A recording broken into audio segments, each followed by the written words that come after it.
Dengue নিয়ন্ত্রণে উদ্যোগী জলপাইগুড়ি পুরসভা। জলপাইগুড়ি শহরকে ডেঙ্গু মুক্ত রাখতে ডেঙ্গু বিজয় অভিযান পুরসভার। এদিন জলপাইগুড়ি পুরসভার প্রয়াস হলঘরে এক কর্মশালা অনুষ্ঠিত হয়। এদিনের অনুষ্ঠানে উপস্থিত ছিলেন জলপাইগুড়ি পুরসভার পুরমাতা পাপিয়া পাল, উপপুরপিতা সৈকত চ্যাটার্জি সহ শহরের অন্যান্য কাউন্সিলররা। এদিন মঞ্চ থেকে উপপুরপিতা সকল ডেঙ্গু সার্ভে কর্মীদের সচেতন হওয়ার বার্তা দেন। এছাড়াও সমস্ত কাউন্সিলরদের ওয়ার্ডে ডেঙ্গু বিষয়ে মাইকিং করার কথাও জানান। এছাড়া যে সমস্ত কর্মী সঠিকভাবে কাজ করছেন না তাদের সজাগ করেন উপপুরপিতা।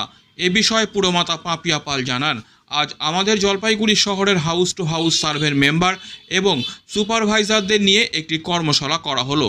এই কর্মশালার মধ্য দিয়ে আমরা ডেঙ্গু প্রতিরোধের বিষয়ে কর্মীদের আরও সচেতন করলাম। এছাড়াও আমরা বিভিন্ন সময় দেখি সার্ভে কর্মীদের বিভিন্ন বাড়িতে ঢুকতে দেওয়া হয় না। আমরা শহরবাসীদের অনুরোধ জানাচ্ছি যে তারা যেন আমাদের কর্মীদের বাড়িতে ঢুকতে দেন। সকল কর্মীদের আই কার্ড প্রদান করা হয়েছে, তাই তাদের সার্ভের জন্য বাড়িতে প্রবেশ করতে দিন। অপরদিকে জলপাইগুড়ি পুরসভার উপপুরপিতা সৈকত চ্যাটার্জি জানান, আমরা ডেঙ্গু নিয়ন্ত্রণে সর্বদা উদ্যোগী। আজ আমরা ডেঙ্গু সার্ভের বিভিন্ন কর্মীদের নিয়ে অনুষ্ঠান করলাম এবং এই অনুষ্ঠানের মাধ্যমে সকলকে আরও ভালো পরিষেবা দেওয়ার কথা জানালাম। জানেন যে ডেঙ্গু সংক্রমণের সময় আগামী 3 মাস, বিশেষত জুলাই, আগস্ট, সেপ্টেম্বরের 3 মাস কিন্তু একটা সংক্রমণের সম্ভাবনা থাকে। জলপাইগুড়ি পুরসভায় কাজ চলছিল।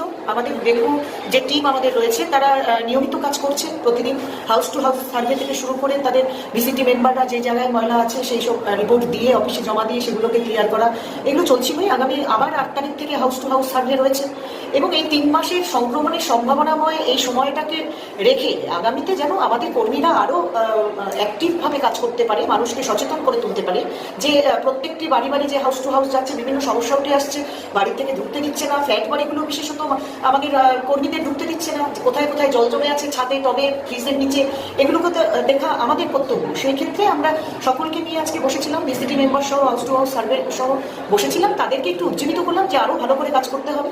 তারা এমনিতেই খুব ভালো কাজ করছে। আমাদের জলপাইগুড়ি শহরে এই মুহূর্তে 3 জন সংক্রমণ হয়েছে, তবু যদিও সেটা 2 জন কোথায় বাইরে গেছিল।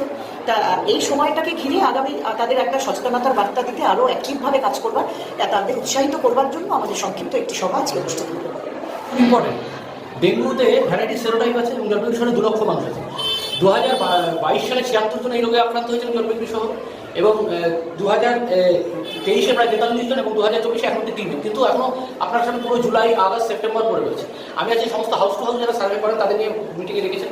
আমাদের এখানে 100টা টিম আছে, যেখানে 200 জন মেম্বার আছে 25টা ওয়ার্ডে, এবং তাদেরকে প্রত্যেক বাড়িতে যাবে। শুধু বাড়িতে গিয়ে কথা বললেই হবে না, যেন ঘটে বালতিতে জমা জল না থাকে, ফ্রিজের তলায় বাঁশের খুঁটি থাকলে তার উপরে যেন জল জমে না থাকে, কোনো বাড়িতে কোনো জায়গায় যেন জমা জল না থাকে এবং থাকলে সেটাকে পরিষ্কার করার জন্য প্রথমে সচেতন করা, তার রিপোর্টিং করা আমাদের মিউনিসিপ্যালিটি যারা স্যানিটারি সুপারভাইজার রয়েছে, এবং তার সাথে সেই জমা জলের সাথে সাথে আমরা ভিসিটি ওয়ার্কার যারা আছে তাদেরকে দিয়ে শিফট করে দেবো। আপনি দেখলেন যে আমাদের একটা বড় টিম আমরা বানিয়েছি, ভিসিএমও টিম, যেটি রিসোর্স পার্সন দিয়ে আমরা কিন্তু সেটাকে পুরো যাতে কোথাও পরিষ্কার জল জমে না থাকে, গার্বেজ না থাকে, তার ব্যাপারে আমরা স্পেশাল ড্রাইভ 8 তারিখ থেকে শুরু করছি এবং আমরা প্রতি ওয়ার্ডে একটা করে স্প্রে ওয়ার্কার দিয়েছি। এবং আপনি দেখলাম অনেকে অনলাইন রিপোর্টিং করতে এখনো শিখেন। তার ফলে আমাদের ইভ্যালুয়েশন দেখা যাচ্ছে 55% হয়েছে। অনলাইন করলে হলে দেখা যাবে 75-80, কিন্তু 75-80 তো আমি স্যাটিসফাইড। কারণ দেখুন, গত বছর যখন মানে পুরো ডেঙ্গু ব্লাস্ট হয়েছিল আপনার বিশেষ করে বাগড়াকোটে, তখন কিন্তু আমি তো বহু বছর এই ডিপার্টমেন্টের স্যানিটারি এবং হেলথ ডিপার্টমেন্ট দায়িত্বে আমরা কিন্তু রক্ষা করতে পেরেছিলাম জলপাইগুড়ি শহর। আর কিন্তু আপনাকে একটা কথা মাথায় রাখতে হবে, হ্যামারেজিক ডেঙ্গু হলে কিন্তু মানুষের মৃত্যুর প্রবল চান্স রয়েছে। ডেঙ্গু যেমন অ্যাসিম্পটোমেটিক হয়, হ্যামারেজিক হয়। আর একই সেরোটাইপে যদি একটা পেশেন্ট পর 2বার আক্রান্ত হয়, তার মৃত্যুর প্রবল চান্স রয়েছে। এই ডেঙ্গুকে নিয়ে কখনই হালকা হয়ে নেওয়া যাবে না, ম্যালেরিয়া কোনো হয় না। তাই আমরা পরিষ্কার জল জমা রাখবো, আবর্জনা মুক্ত রাখবো, এবং আগামীকাল আমাদের আরেকটা বড় মিটিং রয়েছে, সেই মিটিংটা আপনাদের সবাইকে কভার করার জন্য আমন্ত্রণ। আপনাকে অনেকবার অসন্তুষ্ট হতে দেখা গেল, আপনি শাসনও বললেন, কেন এই প্রয়োজনটা হয়েছিল? না দেখুন, তাহলে কি হচ্ছিল না কাজটা? না দেখুন, একটা বাড়িতে 4 ছেলে আছে, তার মধ্যে 3 ছেলে হয়তো কাজ করে, একটা ছেলে দেখবেন একটু অলস থাকে বা কাজ করার প্রবণতা কম থাকে, কিন্তু তাকেও তো কাজের জীবনে আনতে হবে। এখানে অনেক মহিলারা সুন্দর কাজ করেন, কিন্তু কেউ একটু কাজে ফাঁকি দেওয়ার চেষ্টা করে। ফাঁকি দিলে মানুষের জীবন নিয়ে চিনি খেলা যাবে না। এখানে 0 কম্প্রোমাইজ, 0 টলারেন্স। ঠিক আছে, এটা এই ব্যাপারে আজকে বুঝিয়ে দিলাম, এবং বুঝিয়ে দিলাম আমরাও যেমন মানুষের কাছে দায়বদ্ধ, তারাও মানুষের কাছে দায়বদ্ধ। যে কাজ করবে সে থাকবে, যে কাজ করবে না সে থাকবে। Disclaimer. This channel may not promote any violent, harmful or legal activities. All content provided by this channel is meant for an educational purpose only.